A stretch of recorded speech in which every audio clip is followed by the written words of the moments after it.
আসসালামু আলাইকুম guys, welcome to my YouTube channel and Facebook page. তো আজকের মেন ভিডিও মূলত ট্যাঙ্ক সেট আপ নিয়ে। মাছ পালতে গেলে ট্যাঙ্কের কীভাবে সেট আপ করতে হয় সেই রিলেটেড। তো দেখেন, আমি নতুন একটা ট্যাঙ্ক আনছি, আরএফএলের কার্গো বক্সের 50 লিটারের একটা ট্যাঙ্ক। তো এই ট্যাঙ্কটা আমি সেট আপ করছি। সো এটা আমি কীভাবে সেট আপ করছি সেই ভিডিওই আমি আজকে আপনাদেরকে বলবো। তো এটা 50 লিটারের একটা ট্যাঙ্ক, 50 লিটারের ট্যাঙ্ক। এটার মধ্যে আমি আমার রেড ব্লু টপাস মাছগুলো রাখছি।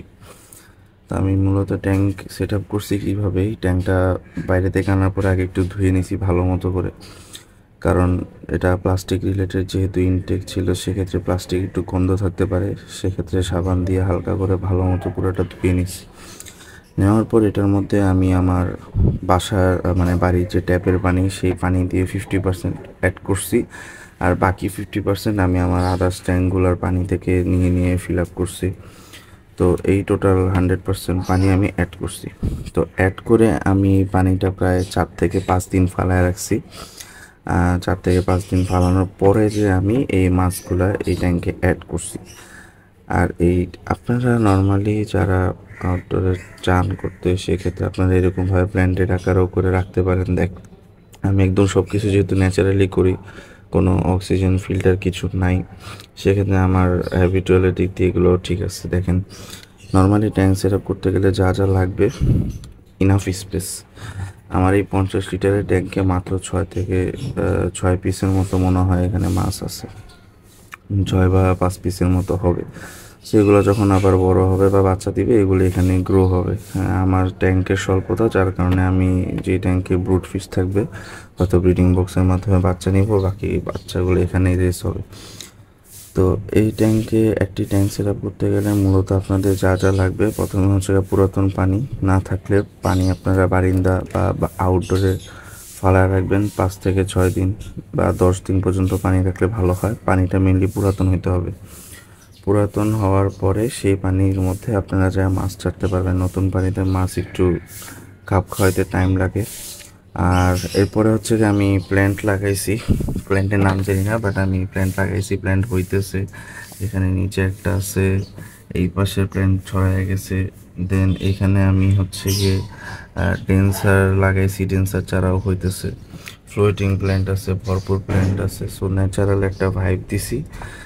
সেক্ষেত্রে আমার এখানে মাছের কোনো প্রবলেম হইতেছে না, দেখতেছেন মাছ দিব্যি করতেছে।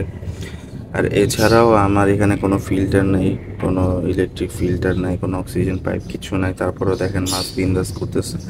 সো নর্মালি মাছ পালতে গেলে আপনাদের একটা ট্যাঙ্ক লাগবে, ট্যাঙ্ক সেট আপ করতে হবে। এইরকমভাবেও সেট আপ করতে পারেন, নিচে যে গাছ দেওয়াই লাগবে একদম ম্যান্ডেটরি তা না, বাট প্ল্যান্ট রাখা ভালো। মাছের জন্য ন্যাচারাল একটা ভাইব থাকে, মাছ এটা ন্যাচারাল ফিল করে, ব্রিডিংয়ের ক্ষেত্রে ভালো প্রসেস হয়। আর অক্সিজেন বা ফিল্টার এটা আপনাদের ডিপেন্ড করে, দিলে হয় না দিলেও হয়। আমি এখানে দিই না, আর আমার পানিও একদম দেখেন একদম পরিষ্কার। সো আমি কী করি, নর্মালি প্রায় 10-15 দিন পর পর আমি নিচের যে ময়লাগুলো দেখতেছেন, এগুলো সাইফোন দিয়ে সব উঠায় ফেলি, এবং সাইফোন দিয়ে উঠে যতটুকু পানি ওয়েস্ট করি বা ফালায় দিই, ততটুকু পানি জাস্ট অ্যাড করি, এক্সট্রা কোনো পানি বা কিছু অ্যাড করি না। তো এইরকমভাবে যদি আপনারা রাখেন, সেক্ষেত্রে আপনাদের মাছের কোয়ালিটি হবে, মাছ ভালো গ্রোথ হবে। যেহেতু বড় স্পেস পাইতেছে, মাছের স্পেস বড় হবে। এটা আমার রেড ব্লু টপাস আগে একটা আলাদা ট্যাঙ্কে ছিল। আমি রেড ব্লু টপাসের ব্রুডগুলো এখানে রাখছি, আর এগুলোর বাচ্চাগুলোকে আমি যে এখানে বড় করতেছি। আমার এই ট্যাঙ্কটা ভিডিও নিশ্চয়ই দেখছিলেন, এইখানে যে বড় করতেছি। সো এগুলো যখন বড় হয়ে যাবে, এখান থেকে কিছু ব্রুড সিলেক্ট করে এই পাশে থাকবো, এবং এখানে ব্রিডিং বক্সের মাধ্যমে মেনলি আমি আস্তে আস্তে বাচ্চা উঠাবো। এটাই হচ্ছে গিয়ে আমার টার্গেট। আশা করি ভিডিওটা ভালো লেগে থাকবে। যদি ভালো লাগে তবে অবশ্যই লাইক করবেন, কমেন্ট করেন, শেয়ার করেন। আমার ইউটিউব চ্যানেলটা সাবস্ক্রাইব করবেন, ফেসবুক পেজটা ফলো করবেন। ধন্যবাদ।